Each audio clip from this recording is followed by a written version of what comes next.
Welcome back to The Explainer. Today we're doing something a bit different. We're stepping away from the usual data and diving into a deeply personal story, one that honestly might hit pretty close to home for a lot of us. I want you to just picture a quiet, tree-lined street. It's late at night, everything is completely still, except for this one small house where a porch light is burning bravely against the dark. Our story starts here with a really simple, quiet act of devotion. You see, Grandma kept her front door unlocked every single night. Now, in a world where we basically lock up everything we own, leaving a front door wide open seems kind of unthinkable, right? You might just assume she was getting older, maybe forgetting to flip the deadbolt before bed. But no, it wasn't an oversight at all. The truth was actually far more beautiful and honestly a lot heavier. She didn't leave it unlocked because she was careless. She left it open because she genuinely believed her grandson would come home one day. To really grasp that kind of unwavering faith, we gotta look back at where this bond started.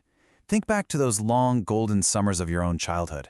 When Noah was little, he spent every single summer with her. She'd tell him these amazing stories under the stars, making up grand adventures until his eyes got heavy. She'd wake up early just to make him animal-shaped pancakes. And she was always the first one waiting right outside his school whenever he visited. Those simple moments, they were literally the foundation of his entire world. You know, there's a certain kind of magic in the promises we make as kids. We genuinely think time is just going to stand still forever. Picture them sitting together on the front porch, swinging their legs in the afternoon sun.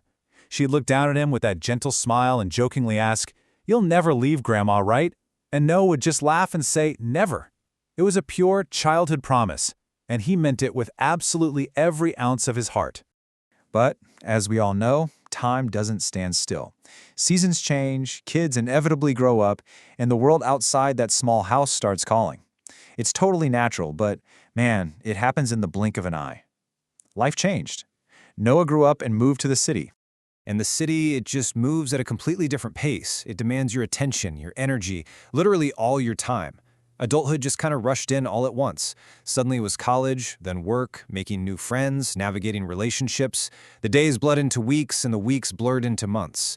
He was out there building his life, and in the rush of it all, slowly but surely, his calls home became shorter. We've all been there, right? We know exactly how this happens. It's never intentional, it's just that steady, creeping tide of a busy life backed up by the excuses we use to make ourselves feel better. "Sorry, Grandma, I'm really busy. I'll visit soon. Next month, I promise." We say these things earnestly. We trick ourselves into believing we have this infinite supply of tomorrows. But soon never actually came. Yet miles and miles away, back in that quiet little house, the rhythm never changed at all. The days passed, quiet and empty, but her routine remained this stubborn, beautiful act of love. She absolutely refused to let the distance break her spirit. Despite everything, every single Sunday, Grandma prepared 2 cups of tea. Just picture her kitchen table. The late afternoon sun is streaming through the window, catching the steam rising off the porcelain. It was this deeply personal, frankly heartbreaking ritual. 1 cup for herself, and 1 for Noah, just sitting there on the table, untouched, waiting for a boy who wasn't coming.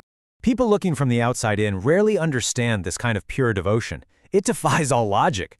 When people in town noticed this unyielding routine of hers, they couldn't help but ask about it. Neighbors would stop by and say, "Why do you still wait?" And she would just smile softly, without a single trace of bitterness, and tell them, "Because love waits."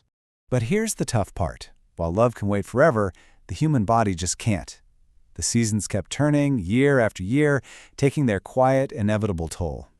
Years passed, her hair turned silver, her hands grew weak.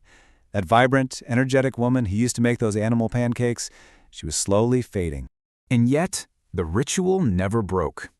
As daylight faded into dusk, the house would get quiet, and she'd take her familiar spot. Every single evening, she sat near the window watching the road outside, hoping, praying, waiting. Just watching that empty driveway, listening to the clock tick, and hoping to hear the sound of footsteps on the porch. And then, the long wait finally broke. The sky completely opened up on this dark, torrential evening, which kind of mirrored the sudden rushing urgency of reality. Because then, one stormy night, Noah finally came back. The rain was just pouring down as he ran toward the house, sprinting up those front steps, to the very door that had always been left unlocked for him. He pushed the door open, totally breathless, stepping out of the rain and into that familiar hallway. "Grandma," he called out. But there was no answer. The house was completely silent. He walked slowly into the kitchen. The teacups were still there on the table.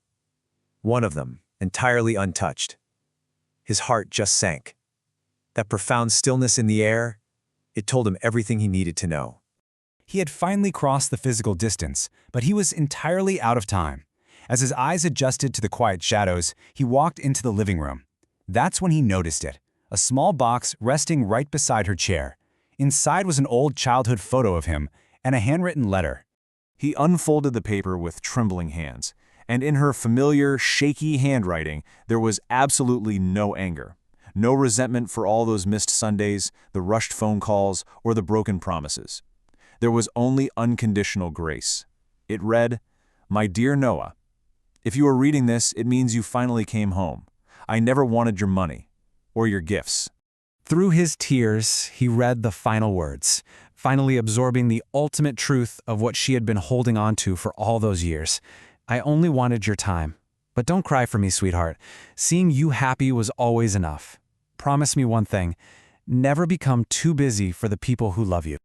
The sheer weight of all those years, that crushing realization of every single empty Sunday, it hit him all at once. The letter literally slipped from his fingers, and Noah just collapsed to the floor in tears. You know, it's a pain that cuts so much deeper than a simple goodbye. It's the ache of a completely unfillable void. Because the absolute saddest thing in life isn't just losing someone, it's realizing, way too late, how much they were waiting for you. It's that devastating realization that you were simply too busy for the one person who always made time for you. So I want you to take a deep breath right now. Think about your own life. We always assume we have tomorrow, but tomorrow is never promised. So call your grandparents today. Reach out to the people who raised you, who love you, who might be sitting by a window right now, because one day, their chair is going to be empty forever. So ask yourself, who's waiting for you? Pick up the phone today, before soon becomes never. Thanks so much for joining me